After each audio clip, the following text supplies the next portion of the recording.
Welcome to gaze and success point. Student, आज हम 12th accountancy का चैप्टर फर्स्ट बी पार्ट जो book है आपकी अकाउंटेंसी की, उसका first chapter company accounts issue of share के बारे में स्टडी करेंगे।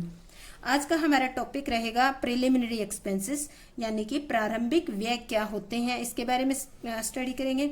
Entries on issue of share, यानी कि जो शेयर जब शेयर इशू किए जाते हैं तो एंट्री किस तरीके से की जाती है, आज हम उसके बारे में स्टडी करेंगे। तो ये दोनों ही चैप्टर जो है, दोनों ही टॉपिक जो है वेरी वेरी इंपॉर्टेंट है, बहुत इंपॉर्टेंट है। ये प्रिलिमिनरी एक्सपेंसेस तो कई बार 4 नंबर के क्वेश्चन में आपका थ्योरी आ जाता है, और entries of issue of share ये लगाओ कि ये इस चैप्टर की जान है। जब तक आपको एंट्री समझ नहीं आएगी, ये चैप्टर समझ नहीं आएगा। तो ये आज का जो लेक्चर है, ये हमारा आज इस चैप्टर का 6th लेक्चर है, तो ये आपके लिए बहुत ही इम्पोर्टेंट है। तो आप इस लेक्चर को ध्यान से समझने की, यानी कि इन एंट्रीज को ध्यान से समझने की कोशिश करना। एक बार में समझ ना आए तो 2 बार 3 बार कोशिश करना। एंट्री ही है इस चैप्टर में और कुछ नहीं है। अगर एंट्री समझ आ गई तो चैप्टर बहुत इजी हो जाएगा, अगर एंट्री समझ नहीं आई तो चैप्टर आपके लिए मुश्किल होगा।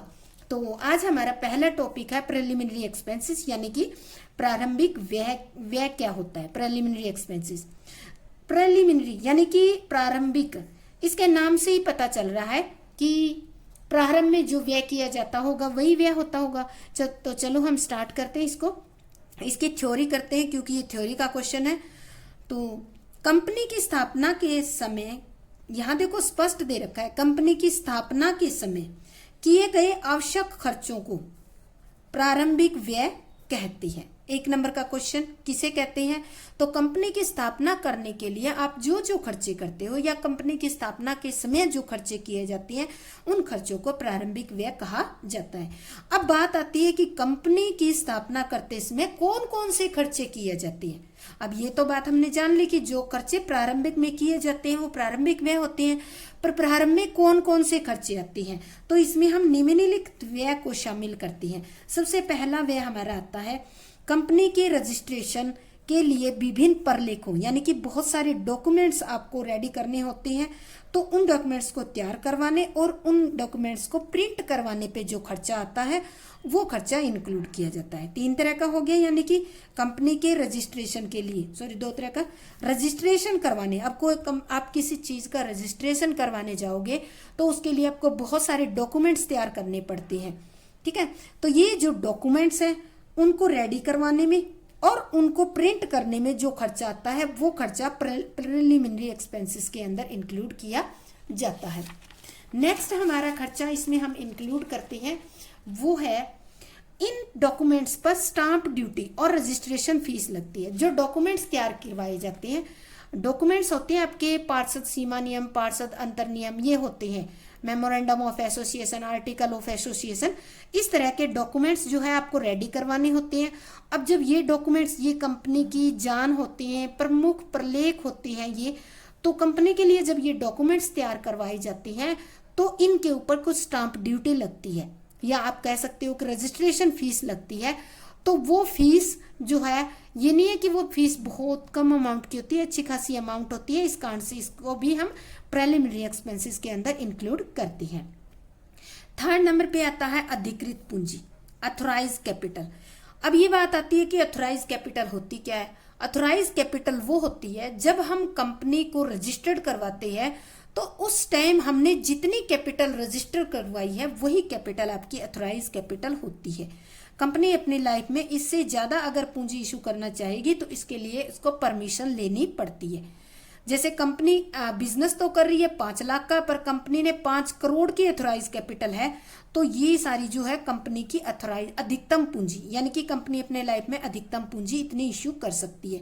तो जितनी आप कैपिटल रजिस्टर्ड करवाते हो उस पर क्या लगती है, कुछ ड्यूटी चुकानी पड़ती है।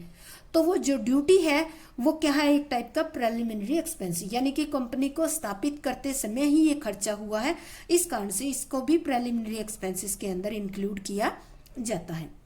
4th नंबर पे आता है कंपनी की प्रारंभिक पुस्तकों की लागत। अब देखो, आप कंपनी स्टार्ट कर रहे हैं तो आपको बहुत सारी बुक्स लगानी पड़ेगी, बहुत सारे रजिस्टरिंग यानी कि बहुत सारा खर्चा करना पड़ेगा। तो इसलिए इन प्रारंभिक पुस्तकों की लागत जो है वो भी इसके अंदर इंक्लूड की जाती है। तो ये 4 पॉइंट हो गए हमारे। इसके बाद आता है, ये तो हो गए अगर कोई आप व्यवसाय शुरू कर रहे हो, कोई कंपनी आप स्टार्ट कर रहे हो तो उस पर जो खर्चा कर रहे हो वो आता है। अब 5th पॉइंट थोड़ा सा इससे हटकर है, वो क्या है, यदि कंपनी का निर्माण किसी चालू व्यवसाय को क्रिया करने के लिए किया जाए सॉरी, यहां तो क्या किया था, 4 पॉइंट तक तो आपने बिजनेस को शुरू करने के लिए जो खर्चे किए थे। 5वें पॉइंट में आप क्या कर रहे हो, कोई चलता हुआ बिजनेस परचेज कर रहे हो। अब कोई चलता हुआ बिजनेस परचेज कर रहे हो तो उसकी आप क्या करोगे, उस पे उसकी जो है जो भी एसेट्स और लाइबिलिटी होगी उनका क्या करवाना पड़ेगा आपको, मूल्यांकन। किससे करवाओगे, मूल्यांकन करता है, यानी कि कोई वैल्यूअर होगा, कोई अकाउंटेंट होगा, उससे ही आप ये जो है एसेट्स एंड लाइबिलिटी का रीवैल्यूएशन करवाओगे। यानी कि उनकी मूल्य, जब आप मूल्य की जांच करवाओगे उसके बाद ही आप चलते हुए बिजनेस को खरीदोगे। अदरवाइज आपको पता नहीं चलेगा कि कितने रुपए, जितने मान लो कोई बिजनेस के मांग रहा है, हो सकता है उतने रुपए की उसके अंदर एसेट्स ना हो। तो इसलिए जो परचेजर होता है वो अपनी संतुष्टि के लिए जो भी बिजनेस खरीदता है उसकी एसेट्स और लाइबिलिटी जो है, उसकी जो वैल्यू है उसको वैल्यूअर से या कोई मूल्यांकन करता है, अकाउंटेंट हो सकता है, उससे इसकी जांच करवाता है। अब देखो ये मूल्यांकन करता होगा, क्या फ्री में आपको एसेट्स एंड लायबिलिटी की जो वैल्यू को जो है वैल्यू आपको जज कर, एसेट्स एंड लायबिलिटी की जो वैल्यू को जो है वैल्यू आपको जज करके दे देगा? नहीं, वो क्या लेगा, इसके लिए फीस लेगा। तो इस तरह का जो खर्चा किया जाता है वो भी प्रीलिमिनरी एक्सपेंसेस के अंदर इंक्लूड किया जाता है। तो प्रीलिमिनरी एक्सपेंसेस पॉइंट एक बहुत ही इंपॉर्टेंट पॉइंट है, इसकी थ्योरी बहुत ही इंपॉर्टेंट है, 5 पॉइंट की है। जैसे कि आपने एक बार अगर इसको ध्यान से स्टडी कर लोगे आपको इजीली याद हो जाएगा। तो अब ये हमारा, अब इसके अंदर आपको एक बात और ध्यान रखनी है, जो आपको नोट, वेरी वेरी इंपॉर्टेंट, यानी कि नोट लिखा है मैंने, ये आप भी नोट करके करना है। जो भी प्रीलिमिनरी एक्सपेंसेस होता है उसका लेखा तो करना ही होता है अकाउंटिंग स्टैंडर्ड के अकॉर्डिंग। तो कौन सा अकाउंटिंग स्टैंडर्ड जो है जिसके अकॉर्डिंग लेखा किया जाएगा, अकाउंटिंग स्टैंडर्ड 26 के अकॉर्डिंग। 1 नंबर का क्वेश्चन है, 1 मार्क्स का क्वेश्चन आपका है ये, कि प्रीलिमिनरी एक्सपेंसेस जो है उसका लेखा किस अकाउंटिंग स्टैंडर्ड के अकॉर्डिंग किया जाता है। तो ये आता है AS, यानी कि अकाउंटिंग स्टैंडर्ड 26 के अकॉर्डिंग। प्रीलिमिनरी एक्सपेंसेस की संपूर्ण राशि को, अब ये नेक्स्ट पॉइंट आता है, यहां तो अकाउंटिंग स्टैंडर्ड का पता चल गया। अब जो है प्रीलिमिनरी एक्सपेंसेस की संपूर्ण राशि को उसी वर्ष राइट ऑफ कर दिया जाना चाहिए जिस वर्ष ये व्यय हुई है। राइट ऑफ का मतलब है कि आप उस राशि को आपके बिजनेस में हुए प्रॉफिट से या आपको कोई कैपिटल गेन हुआ है तो उससे आपको इसको राइट ऑफ करना है, अपलिफ्ट करना है। अपलिफ्ट का मतलब जैसे जब आप P&L profit and loss account बनाओगे तो उसको एक्सपेंसेस साइड दिखा देना है ताकि उससे आपके प्रॉफिट जो है ज्यादा ना दिखे और उस साल का खर्चा भी आपका उसके अंदर एडजस्ट हो जाए। तो सीधी सी बात है, प्रीलिमिनरी एक्सपेंसेस की संपूर्ण राशि को, यहाँ ध्यान दे रहे हैं, उसी वर्ष राइट ऑफ कर दिया जाना चाहिए जिस वर्ष ये व्यय हुए हैं। इन्हें उसी वर्ष में सर्वप्रथम सिक्योरिटी प्रीमियम रिजर्व से राइट ऑफ किया जाना चाहिए। अगर आपकी फर्म, अब अगर आपकी कंपनी में सिक्योरिटी प्रीमियम रिजर्व है तो पहले तो हक बनता है सिक्योरिटी प्रीमियम रिजर्व से राइट ऑफ करना, ठीक है। और सिक्योरिटी प्रीमियम रिजर्व न होने पर प्रॉफिट एंड लॉस अकाउंट के डेबिट साइड लिखकर क्या किया जाता है, राइट ऑफ कर दिया जाता है। देखो इसको राइट ऑफ, प्रीलिमिनरी एक्सपेंसेस को राइट ऑफ करने के 2 तरीके हैं। पहला तरीका है सिक्योरिटी प्रीमियम रिजर्व, अगर है तो उससे राइट ऑफ किया जाएगा। अगर मान लेते हैं सिक्योरिटी प्रीमियम रिजर्व नहीं है तो आप जिस साल ये एक्सपेंसेस हुआ उस साल एंड में जो प्रॉफिट एंड लॉस अकाउंट बनाओगे तो उस प्रॉफिट एंड लॉस अकाउंट के डेबिट साइड में लिखकर आप इसको राइट ऑफ कर दोगे। तो ये हमारा 4 नंबर का एक क्वेश्चन, प्रीलिमिनरी एक्सपेंसेस, जिसकी डिटेल थी। अब हमारा सेकंड पॉइंट जो है वो हमारा आता है entries on issue of share. देखो इससे पहले वाले लेक्चर के अंदर हमने पढ़ा था कि जो है पब्लिक सब्सक्रिप्शन कैसे किया जाता है। तो उसकी एंट्री करना सीखेंगे। अगर आपने इससे पहला यानी कि 5th लेक्चर नहीं देखा है तो पहले आप उस 5th लेक्चर को देख ले, अच्छी तरह से समझ ले, ताकि ये वाला लेक्चर आपको बहुत अच्छी तरीके से समझ आ जाए। Entries on issue of share. जब हम शेयर इशू करते हैं तो कंपनी एंट्री कैसे करती है? अब देखो, सबसे पहले क्या करेंगे, कंपनी, हमने पढ़ा था ना पिछले लेक्चर में कि कंपनी क्या करती है, प्रोस्पेक्टस इशू करती है। प्रोस्पेक्टस इशू करने का नेक्स्ट स्टेप होता है एप्लीकेशन आनी स्टार्ट हो जाती है। ठीक है, तो अब हम मानते हैं शेयर इशू कर रही हैं, तो कंपनी ने एडवर्टाइजमेंट कर दी एज प्रोस्पेक्टस इशू करके। अब कंपनी के पास लोग एप्लीकेशन भेज रहे हैं, तो सबसे पहले हम पहला, मैंने पॉइंट लिखे हैं, यहाँ ध्यान रखना, एप्लीकेशन पर जो राशि प्राप्त होती है उसको कहाँ रखा जाएगा, कैसे किया जाएगा। तो देखो, एप्लीकेशन पर प्राप्त राशि को किसी बैंक में जमा करवाना अनिवार्य है। ये नहीं है कि कोई भी एप्लीकेंट, जनता में से कोई भी व्यक्ति किसी कंपनी का अंश खरीदना चाहेगा तो वो उस कंपनी के ऑफिस में जाएगा, नहीं। प्रोस्पेक्टस में कंपनी ने जो बैंक का नाम दिया है, जो भी एप्लीकेंट शेयर परचेज करना चाहेगा वो फार्म भरकर उसकी एप्लीकेशन फीस के साथ जिस बैंक का नाम दिया उस बैंक के उस अकाउंट में डिपॉजिट करवा देगा, और वहीं उस बैंक में ही डिपॉजिट करवाना अनिवार्य है। वास्तव में एप्लीकेंट स्वयं ही आवेदन की राशि को बैंक में जमा करा देते हैं, खुद ही कराते हैं ये। बैंक आवेदन पत्रों को कंपनी के कार्यालय में भेज देता है, और जैसे जैसे ही मान लो एप्लीकेशन की डेट क्लोज होती है, बैंक क्या करता है, जितनी भी एप्लीकेशन आई है पब्लिक में से वो कंपनी के ऑफिस में भेज देती है कि इतनी आपकी एप्लीकेशन आई है। बैंक में आवेदन पत्रों का रुपया जमा होने पर कंपनी अपनी पुस्तकों में निम्नलिखित एंट्री करती है। अब देखो, बैंक में जो एप्लीकेशन आई है उस एप्लीकेशन के साथ लोगों ने कंपनी में बैंक में पैसे भी जमा किए शेयर खरीदने के लिए। तो अब आता है, हम एंट्री कर रहे हैं, तो देखो, जब कंपनी के पास इस एप्लीकेशन के साथ जो पैसा आता है उसकी एंट्री कैसे करेंगे, तो इसकी एंट्री करेंगे। पैसा कहाँ डिपॉजिट करवाया इन्होंने, बैंक में, तो हम एंट्री करेंगे इसकी, या कंपनी एंट्री करेगी, bank account debit to share application account. ठीक है, और इसके नरेशन में हम लिखेंगे, ये नरेशन लिखनी इसकी बहुत ही इंपॉर्टेंट है, तो आपको अच्छी तरीके से लिखनी है। Application money received on dash share, 10 share 20 share जो भी है, share at the rate of dash dash पर share.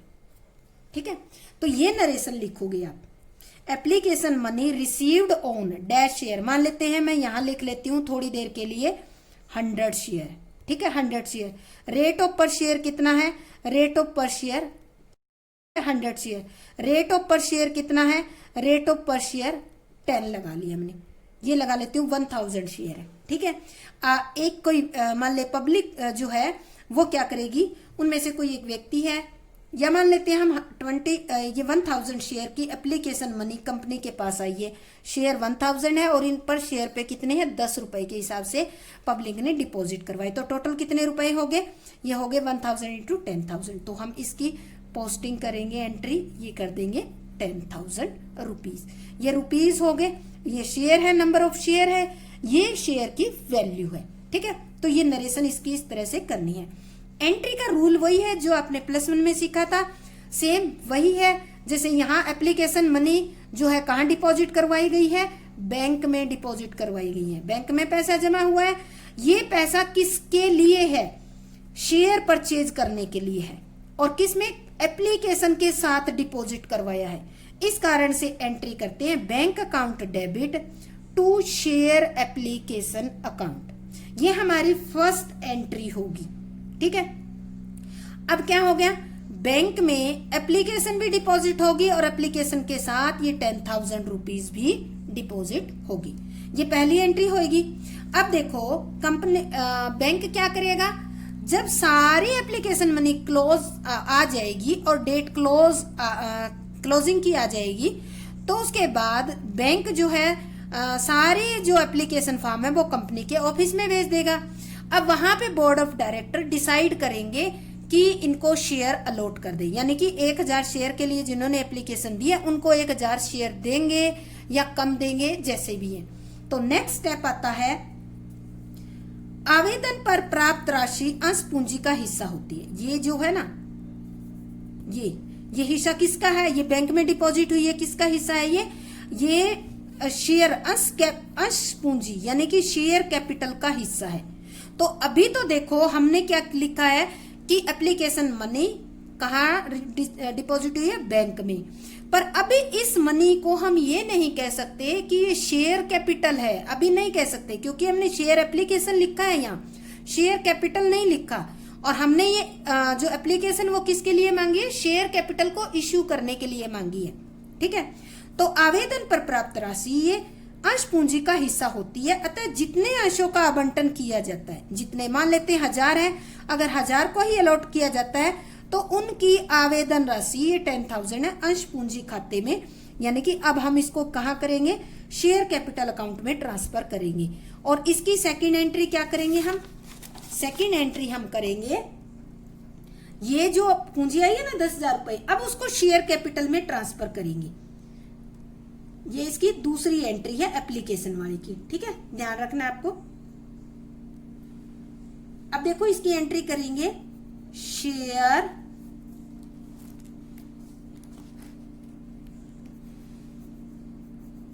Application account debit to share capital, यहां करते हैं हम एप्लीकेशन मनी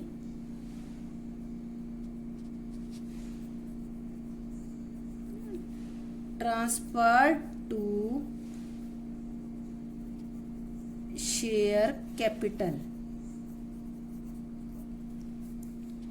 अब आपको समझ में आ रहा होगा, यहां हमने क्या किया था, यहाँ पे हमने टू शेयर एप्लीकेशन लिखा था, इसी शेयर एप्लीकेशन को, यहाँ 10,000 है ना, इसको हमने क्या किया, share application account debit to share capital, ये 10,000 हमने क्या कर दिया, इसमें कन्वर्ट कर दिए। ठीक है, अब ये भी हो सकता है, यहाँ तो हमने 10 के 10 कर दिए, मान लेते हैं यहाँ 9,000 अलॉट किए गए थे तो 9,000 ही हमने लिखी है। अब 1,000 रुपीज जो है 100 शेयर पे 10 रुपीज के हिसाब से उनको कोई शेयर नहीं दिया गया, मान लेते हैं 900 को ही दिया गया था। अगर पूरे है तो हम 10,000 लिख देते हैं यहाँ।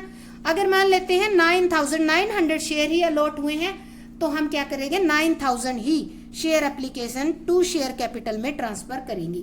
अब 1,000 रुपए जो है कंपनी के पास एक्स्ट्रा पड़े हैं। ठीक है, ये वो 1,000 रुपए हैं जो 100 शेयर पे कंपनी ने उनको कोई शेयर नहीं दिया। ये भी सिचुएशन हो सकती है, मैं आपको साथ के साथ समझा रही हूँ ये सिचुएशन। ठीक है, तो अब कंपनी क्या करेगी, थर्ड पॉइंट देखो यहाँ, जिन आवेदकों को अंश नहीं दिए जाते, यहाँ देखो जिनको अंश नहीं दिए जाते उनका रुपया वापस कर दिया जाता है। अब ऊपर 1,000 शेयर के लिए 10 रुपए के हिसाब से एप्लीकेशन मनी आई थी, 10,000 आगे थे, जिसमें से अलॉट 900 शेयर को किए गए हैं तो 9,000 रुपए हमने लिख दिए।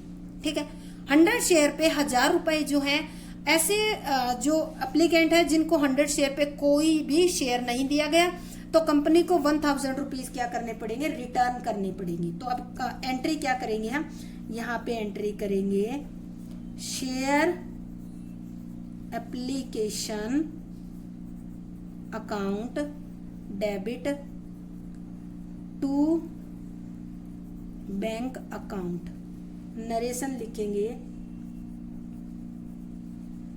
Application money return on unallotted share. स्पष्ट लिखना होगा आपको, यानी कि एप्लीकेशन मनी। अब आपको दिखाती हूं, एप्लीकेशन मनी आपके पास कितनी आई थी, 10,000 की आई थी, ठीक है, 1000 शेयर पे। अब इसमें से 900 शेयर जो है उनको शेयर पे, अब इसमें से 900 शेयर जो है उनको शेयर दे दिए गए। 900 शेयर दे दिए गए तो इसकी कैपिटल को हमने किस में ट्रांसफर कर दिया, 9000 को शेयर कैपिटल में ट्रांसफर कर दिया। Share application count debit to share capital count 9000 हो गया। अब शेयर एप्लीकेशन मनी जो है 1000 रुपए पड़ी थी, तो हम एंट्री करेंगे share application account debit 1000 to bank account 1000। तो ये मनी जो है वापिस रिटर्न हो जाएगी। जो 10,000 आए थे उनका हिसाब किताब हो गया अब हमारे पास। तो इस तरह से कंपनी क्या करेगी, एप्लीकेशन के टाइम 3 एंट्री होगी। 2 एंट्री तो हर एक क्वेश्चन में मिलेगी, एक ये वाली entry bank account debit to share application account, और दूसरी entry share application account debit to share capital. ये एंट्री आपको हर एक क्वेश्चन में करनी है। हाँ, अगर किसी एप्लीकेंट को शेयर नहीं दिया गया है तो उसकी कैपिटल रिटर्न करनी पड़ेगी, तो आपको ये एंट्री भी करनी पड़ेगी। तो इस तरह से ये 3 एंट्री भी हो सकती है, और ये वाली एंट्री है इसको हम इसके साथ अटैच करके भी कर सकते हैं। अटैच करके कैसे कर सकते हैं, जैसे मैं आपको किसी एक पेज पे दिखाती हूँ। जैसे कि हम यहाँ पे दिखा रही हूँ मैं आपको।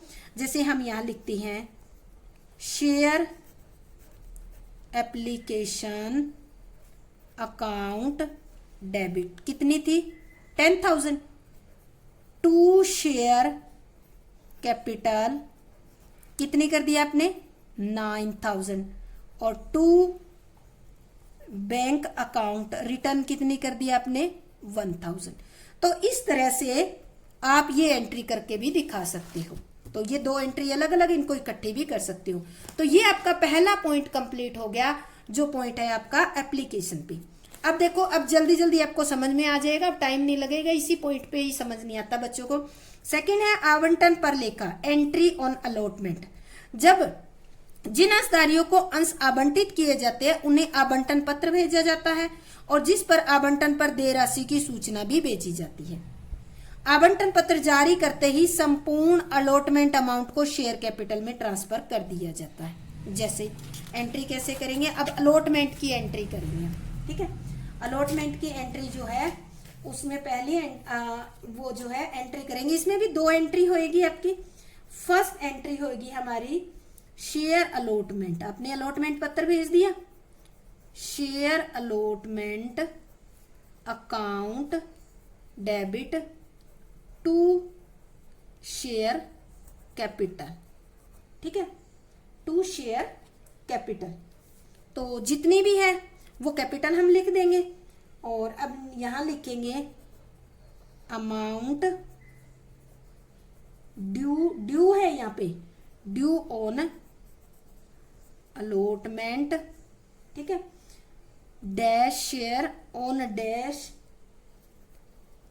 Share at the rate of dash पर शेयर। अब मान लेते हैं, देखो जब कंपनी शेयर प्रमाण पत्र भेजती है तो उस पे भी कुछ रुपए मंगाती है कि आपको इतने शेयर दिए गए हैं, आप इस शेयर के बकाया रुपए दो। 10 रुपए तो एप्लीकेशन के साथ मांग लिए कंपनी ने। हो सकता है कंपनी 9,000 शेयर अलॉट किए थे ना, ध्यान रखो, पीछे हमने 10,000 किए थे, 1 में से 9,000 इश्यू किए, तो 9,000 पे कंपनी हो सकता है 5 पर शेयर के हिसाब से अलॉटमेंट पे मांग ले। 5 पर शेयर के हिसाब से अलॉटमेंट पे मांगेगी तो कंपनी ये ड्यू कर रही है, ये पॉइंट ध्यान रखना है आपको। क्या कर रही है, ये एंट्री जो करेगी share allotment account debit to share capital, due किया है, ये पॉइंट ध्यान रखना, ठीक है। ड्यू कर दिए तो कितने रुपए ड्यू किए हैं, 4500, ठीक है। अब पब्लिक को जो भी जिनको भी शेयर का सर्टिफिकेट मिला है उनके पास लेटर जा चुका कि आपको 4500 जो है रुपीज या 900 शेयर पे 5 पर शेयर के हिसाब से कंपनी में फी डिपॉजिट करवानी है। तो अब ये क्या करेंगे, इनको मैसेज मिल चुका, अब ये कंपनी में डिपॉजिट करवाएंगे। कंपनी में डिपॉजिट करवाने के लिए कहाँ जाएंगे, ये कंपनी के खाते में बैंक में डिपॉजिट करवाएंगे। तो ये एंट्री करेंगे। दूसरी एंट्री अलॉटमेंट की ये होगी, bank account debit to share allotment money, account कर लेते हैं अलॉटमेंट अकाउंट, और यहां लिखते हैं हम amount received on dash share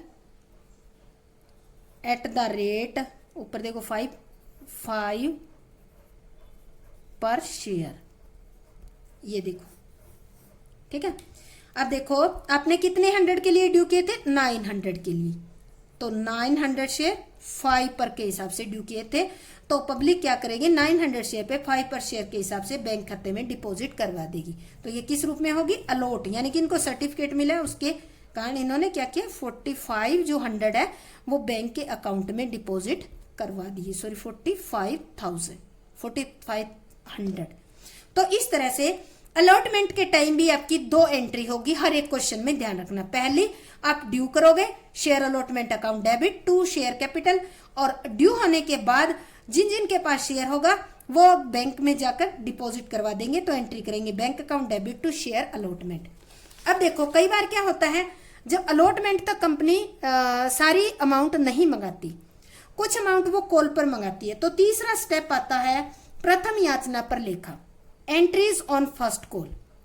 कितने शेयर इशू कर रखे थे, 900, और इस पे कितने मांगेगी कंपनी, मान लेते हैं 2 रुपए मांगी है, ठीक है। 900 शेयर पे कंपनी फर्स्ट कॉल पे 2 रुपए मांग रही है, ठीक है। तो 2 रुपए हम इसकी शेयर की वैल्यू मांग रही है, ठीक है। तो 2 रुपए हम इसकी शेयर की वैल्यू ले लेते हैं। देखो शेयर हमारा जो है हमने किस पे लिए, 10 रुपए, शेयर की वैल्यू 20 रुपीज मानते हैं, ठीक है, 20। तो इसकी एप्लीकेशन पे आपने कितने मंगा लिए, एप्लीकेशन पे 10, अलॉटमेंट पे कितने मंगा लिए आपने 5, और फर्स्ट कॉल पे कितने आ गए आपके 2 रुपीज हो गए। बाकी 20 में से कितने बच गए, 3 रुपीज, वो कौन सी पे आ गए, सेकंड कॉल पे कंपनी मंगा लेगी। तो ये इस तरह से इसका केस होता है। ये एक बार सवाल करने के बाद आपको फिर से मैं दोबारा समझाऊंगी, ठीक है। तो अब देखो प्रथम याचना पे, जब अंशधारियों को प्रथम याचना की सूचना भेजी जाती है, सूचना कितने की भेजी है, ये कहा है कि फर्स्ट कॉल पे 900 शेयर पे 2 रुपीज के हिसाब से कंपनी में डिपॉजिट करवाओ, ठीक है। तो अब एंट्री करेंगे, इसकी एंट्री कैसे करेंगे, इसकी भी 2 एंट्री होगी। पहली एंट्री होगी ड्यू करने की, ठीक है। तो एंट्री करेंगे हम share first call account debit to share capital, narration लिखेंगे first call due on 900 share at the rate of 2 per share, 2 per share. ये मैं एग्जांपल ले रही हूं बस समझाने के लिए आपको। देखो फर्स्ट कॉल ड्यू की है, आपने अलॉट 900 शेयर किए थे और शेयर की वैल्यू हमारी 20 रुपीज थी, तो 10 रुपीज एप्लीकेशन पे मंगवा लिया आपने, 5 रुपीज अलॉटमेंट पे, 15 हो गए, 2 रुपीज ये फर्स्ट कॉल पे मंगवा रहे हैं, तो 17 रुपीज हो गए। तो फर्स्ट कॉल पे कितने मंगाए, 2 रुपीज, तो ये कितने हो गए, 9 × 2 1800 जो है यहां पे मंगा लिए, 1800, ठीक है। ये एंट्री हमारी होगी। अब पब्लिक के पास ये सूचना चली गई तो वो क्या करेंगे, डिपॉजिट करवा देंगे इसके पैसे। तो एंट्री करेंगे bank account debit to share capital, कितने रुपीज, ये वाले 1800। यहां लिखेंगे फर्स्ट कॉल मनी रिसीव्ड, बस इतना लिख सकते हो आप इसमें, ठीक है। तो देखो फर्स्ट कॉल के टाइम में ये 2 एंट्री होगी आपकी हर एक क्वेश्चन के अंदर। पहले आपको ड्यू करना है और फिर आपको उसको शेयर कैपिटल में ट्रांसफर करना है। नेक्स्ट आता है, कई बार कंपनी क्या करती है, जैसे हमने अभी तक 20 रुपए लिए थे शेयर के, अभी तक 17 रुपीज आ चुके हैं, 3 रुपीज जो है वो बाकी है, वो हम कहाँ मंगा लेते हैं, सेकंड कॉल पे मंगा लेती है। तो सेकंड कॉल मंगाने के लिए कंपनी क्या करेगी, जब अस्दारियों को सेकंड कॉल याचना की सूचना भेजेगी, यानी कि उनको कुछ नोटिस देगी कि आपको सेकंड कॉल पे 3 रुपए भेजनी है। तो इसके लिए एंट्री क्या करेंगे, एंट्री करेंगी company share second call account debit to share capital. तो यहां लिखेंगे second call money due on 900 share at the rate 3 per share. ठीक है, 900 3 पर शेयर। ठीक है, तो ये कितने हो गए आपके 2700 रुपीज जो है फर्स्ट कॉल पे। ठीक, तो इस तरह से क्या होगा, इस तरह से कंपनी ने नोटिस भेज दिया कि सेकंड कॉल पे भेजो। ठीक है, तो अब देखो जब नोटिस आ गया तो ये क्या करेंगे, ये रुपीज कंपनी के अकाउंट में डिपॉजिट करवा देंगे। तो एंट्री क्या करेंगे, bank account debit to share, second call थी ना आपकी, सेकंड कॉल अकाउंट 2700 यहां लिखोगे सेकंड कॉल मनी रिसीव्ड। ठीक है, तो ये इस तरह से इसकी भी 2 एंट्री होगी, पहली ड्यू करने की और दूसरी क्या होगी आपकी अकाउंट कंपनी में पैसा आने की। तो अब बात आती है कि हम लेके चले कि कंपनी ने सबसे पहले क्या किया, एप्लीकेशन मांगी। ठीक है, एप्लीकेशन कंपनी ने एप्लीकेशन कितने के लिए मांगी, 1000 शेयर के लिए। ठीक है, 1000 शेयर के लिए कंपनी ने एप्लीकेशन मांगी, यहां लिख लेते हैं एप्लीकेशन, एप्लीकेशन। ठीक है, एप्लीकेशन 1000 शेयर के लिए मांगी, रुपए कितने मांगे, 10 पर शेयर। तो ये कंपनी के पास आए 10,000 रुपए। अब एप्लीकेशन जितनी आई है उन सबको शेयर दे दे, ये जरूरी तो नहीं है। कंपनी ने इस 1000 में से केवल शेयर अलॉट कितने किए, अलॉटेड शेयर अलॉट कंपनी ने इसमें से 1000 में से 900 शेयर किए। ठीक है, अलॉट कर दिए। तो अलॉटमेंट पे कंपनी इन 900 पे ही मांगेगी। कितने रुपए मांगे, कंपनी ने 5 पर शेयर मांगा। ठीक है, और कंपनी ने स्टार्टिंग में कहा था कि 1000 शेयर, इसकी वैल्यू 20 पर शेयर बताइए। ठीक है, इसको हमने ऐसे किस्तों में मंगवाया है। एप्लीकेशन पे 10 रुपीज, अलॉटमेंट पे 5 रुपीज और फर्स्ट कॉल पे कंपनी ने कितने मांगे, 900 शेयर पे 2 पर शेयर के हिसाब से। ठीक है, और सेकंड कॉल पे कंपनी ने 900 शेयर पे 3 पर शेयर के हिसाब से। ठीक है, अब आप 3 पर शेयर के हिसाब से। ठीक है, अब आप सोच रहे होंगे कि ये जो 20 रुपीज है इनको इन्होंने बांट दिया। ठीक है, समझ में आ गया होगा कि 10 रुपए तो आपने प्रार्थना पत्र के साथ मांग लिए, 5 रुपए जब उनको सर्टिफिकेट मांग भेजा तब मांग लिए। फिर कंपनी ने कहा कि हमारे शेयर की वैल्यू तो 20 रुपए थी, अभी तक आपके 15 आए हैं, तो 2 रुपए हमें फर्स्ट कॉल पे दे दो। फिर कंपनी ने 3 रुपए जब जरूरत पड़ी कंपनी ने सेकंड कॉल करके मांग लिए। पैसे समझ में आ गए, 20 हो गए आपके। पर आपको ये समझ नहीं आ रहा कि एप्लीकेशन तो 1000 की आई और यहाँ 900।